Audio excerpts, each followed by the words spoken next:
Empieza el día con el análisis informado de Connie Stipicic. Estás en ¿Quién lo diría? Por Infinita. Ayer ocurrió algo que son esos remesones, ¿verdad? Que nos obligan a hablar de cosas que están pasando en otros lados del mundo. De Haití hablamos mucho porque tenemos una creciente cantidad de ciudadanos haitianos que han venido, que han migrado hacia Chile y hablamos de ellos, ¿verdad? Pero no necesariamente hablamos de lo que pasa efectivamente en su país. Lo hemos hecho en algunas oportunidades. Chile participó muy activamente con el envío de tropas en su momento para tratar de estabilizar el país. Tuvimos un chileno en su momento que estuvo a cargo de la misión de estabilización de las Naciones Unidas en Haití, un cargo que ocupó en su momento el ex canciller Juan Gabriel Valdés, ex embajador de nuestro país también ante Estados Unidos y ante Naciones Unidas. Y estamos con él al teléfono. Él está en este momento en Estados Unidos. Nos conectamos con Juan Gabriel Valdés por Skype para entender qué está pasando en Haití, que hace que nos sorprendamos, ¿verdad?, de que en esta emboscada que sufrió nuestro embajador allá, iba con su mujer en su auto con una delegación de gente de la PDI, ¿verdad?, que en este caso hacía como escolta, más gente de América Solidaria, sufrieron una emboscada de una aparente banda de 5 tipos armados con fusiles de guerra. Si esto es un delito común, bueno, imaginen ustedes entonces lo que está efectivamente pasando en Haití, un país que está viviendo una ola de inestabilidad que simplemente no parece apaciguarse bajo ninguna circunstancia. Juan Gabriel Valdés, ¿cómo está? Muy buenos días. Muy buenos días, mucho gusto de estar con ustedes. Que bien se escuche, que bien se ve, oiga, el Skype aquí nos favorece mucho la comunicación. Juan Gabriel, ¿qué impresión se hizo usted de la noticia que está llegando, que han llegado desde Haití? Porque hay algunas cosas medias salpicadas, no es muy completa la información. ¿Cuadra esto con la realidad que usted conoce a fondo, se está viviendo hoy día en Haití? Sí, en primer lugar quiero decir que pude hablar con el embajador ayer, que es un amigo mío de mucho tiempo, con el cual he trabajado en Washington, y lo encontré entero, muy bien, dispuesto a continuar su trabajo. Su señora Brenda sufrió particularmente durante el asalto y está bien también, pero es evidente que este es un hecho sorprendente, por cuanto yo no había visto en mi larga presencia en Haití y en mi conocimiento del país una situación en la cual se viera involucrado un embajador extranjero. En general, esto, y debe decirse, me parece muy claramente, esto no tiene nada que ver con Chile, en primer lugar. Aquí ha habido un grupo de bandidos que abundan, desgraciadamente, en Haití, que ha pretendido probablemente asaltar al grupo, robar lo que estaban teniendo, y esto se está multiplicando y efectivamente constituye, como siempre, un problema muy de fondo. A mí me tocó enfrentar a lo que se llamaban las gangs, y las gangs eran grupos de gente armada que recibía armas de grupos que tampoco se sabe quiénes son.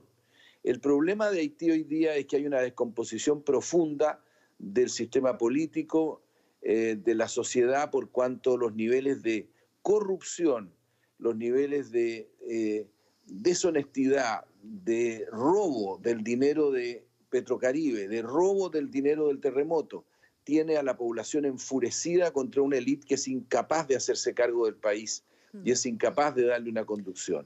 Y por lo tanto hay una reacción en las calles que se expresa también en torno a estos grupos armados que aprovechan de asaltar. Ayúdanos a entender el ciclo que ha vivido Haití, porque Naciones Unidas tuvo una presencia muy significativa en el tiempo. Chile participó de esa misión con el envío de los cascos. Tú fuiste el jefe de la misión estabilizadora de Naciones Unidas en Haití. ¿Qué es lo que se logró con toda esa presencia y ese proceso allá? Yo creo que hubo un momento de enorme progreso en Haití y ese progreso fue destruido por el terremoto.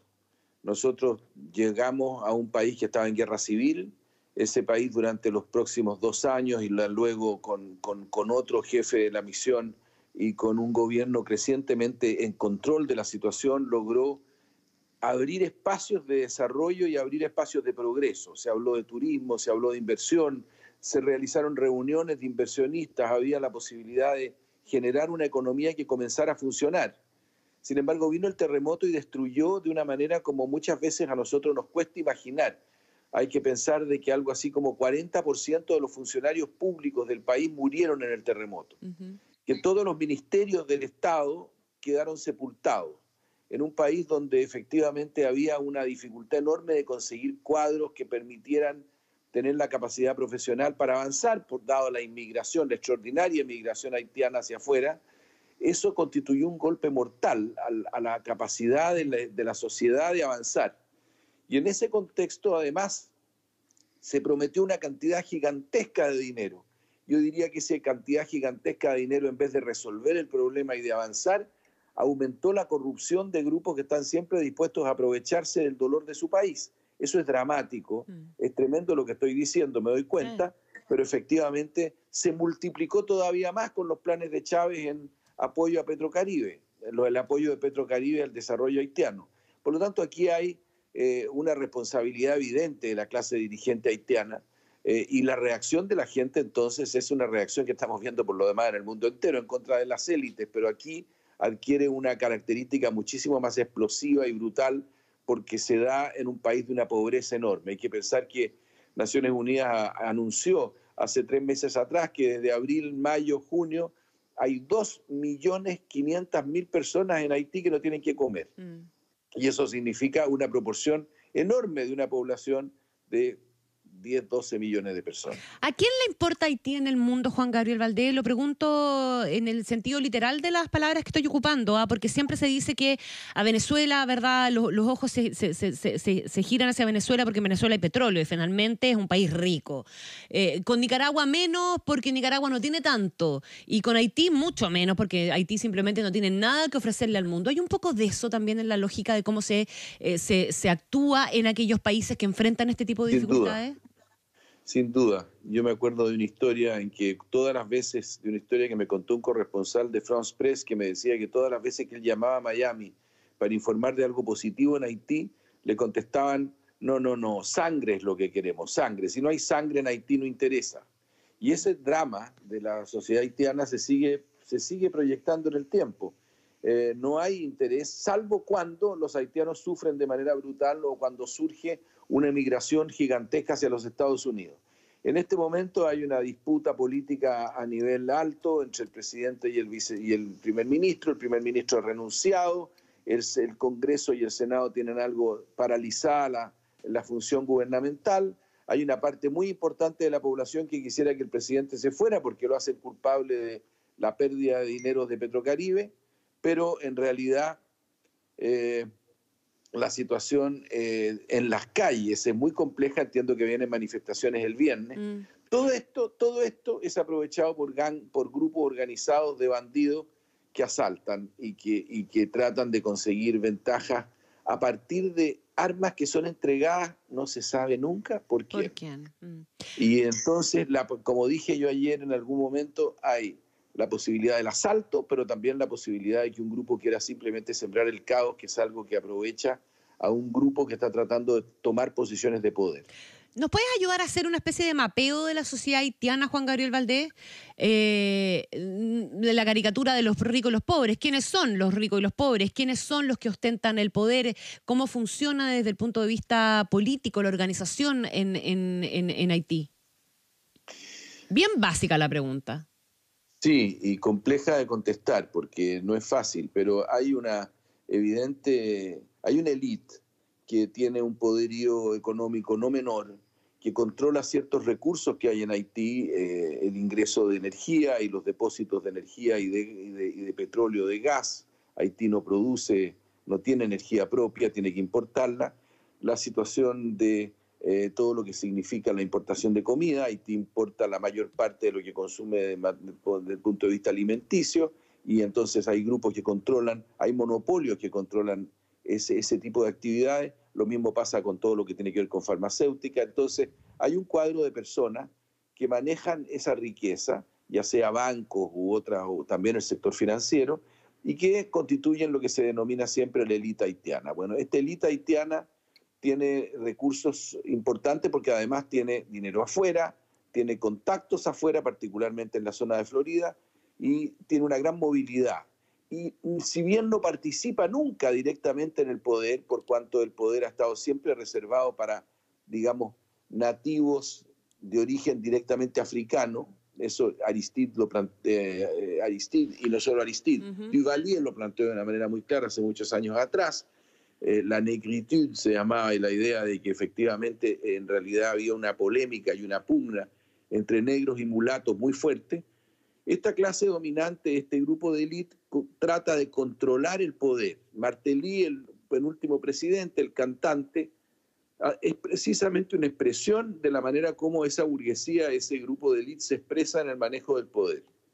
Allí hay enormes grados de corrupción, hay vínculos con grupos que tienen como único interés el saquear el Estado. Y esa situación, naturalmente, que tiene un efecto enorme en una población que vive en condiciones de miseria muchas veces indescriptible y que tiene como única manera de expresarse la rebelión. Por eso que el país explota en rebelión, no solo por las condiciones sociales. La gente piensa muchas veces que los haitianos se rebelan por las terribles condiciones humanas en las que están viviendo. No solo. Se rebelan por la indignación que les produce la política, la forma como se desarrolla la política, la incapacidad de esa clase política y que refleja esa élite de manejar el país.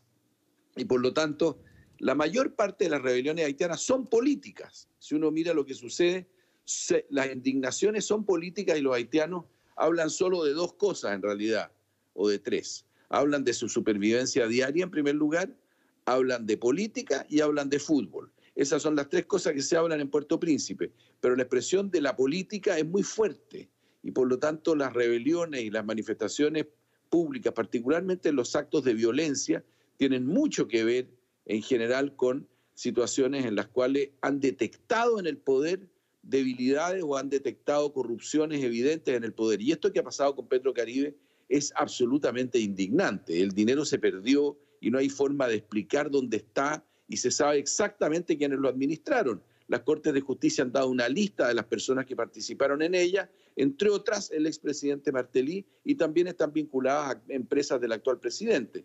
Por lo tanto, no es de extrañar que la gente esté enfurecida. Ahora, que esto es usado por grupos armados, sin duda, en las poblaciones, en Cité Soleil y en otros lados, en Coadhubuqué, donde estuvo ayer el embajador y su delegación y la gente de América Solidaria, hay bandas armadas. Yo supe ayer en la noche que un grupo de extranjeros había sido atacado 10 días antes, allí mismo, por una banda armada de condiciones parecidas, se les había desnudado y se les había robado todo lo que tenían. Por lo tanto, creo de que hay una mezcla aquí de un fenómeno delictual, claramente delictual, pero en un contexto en el cual los niveles de violencia aumentan por el enfurecimiento de la población respecto a la manera como el Estado esquilma a la población. ¿Cómo llegan las ACA a manos de estas bandas delictuales, Juan Gabriel Valdés? ¿De dónde salen? Estamos hablando de fusiles de guerra. Es muy dramático. Las armas se compran encima de los mesones en Miami. O sea, digamos la verdad, Estados Unidos financió durante mucho tiempo operaciones de paz para enfrentarse a bandidos que compraban las armas en Miami. Por lo tanto, aquí hay una paradoja absolutamente increíble. Mientras Estados Unidos no controle la salida de armas y de armas ligeras en particular, en este caso estamos hablando de armas de guerra, lo que es más incomprensible y es más difícil de entender.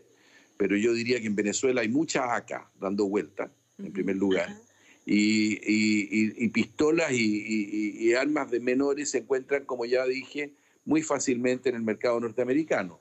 Por lo tanto, esos bandidos nunca les ha faltado las armas y hubo momentos en los cuales nosotros como Naciones Unidas nos preocupamos porque el poder de fuego que tenían algunos de los grupos bandidos, algunos de los grupos armados llamados Chimères en esa época, se les decía quimeras.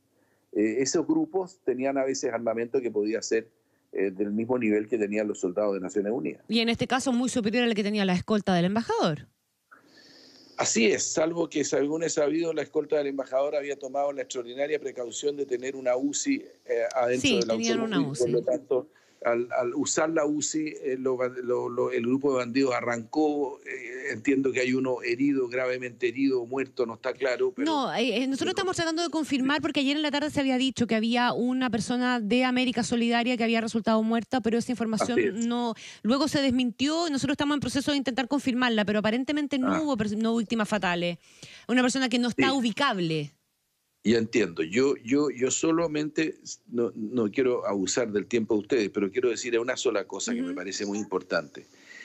América Solidaria ha desarrollado en Haití un trabajo que es absoluta y totalmente admirable. No solamente admirable por quienes estamos vinculados a América Solidaria, sino que por los haitianos.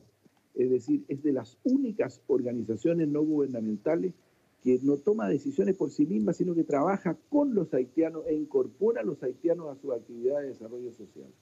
Y a mí me parece muy triste que haya ocurrido algo así y que una persona que conducía América Solidaria allá, que es una ciudadana española, que ha dedicado su vida a Haití, vea que su chofer es atacado violentamente y es herido gravemente, esperemos de que no haya muerto, en una situación de violencia totalmente inesperada, en un lugar donde toda la población quiere y admira el trabajo de América Solidaria.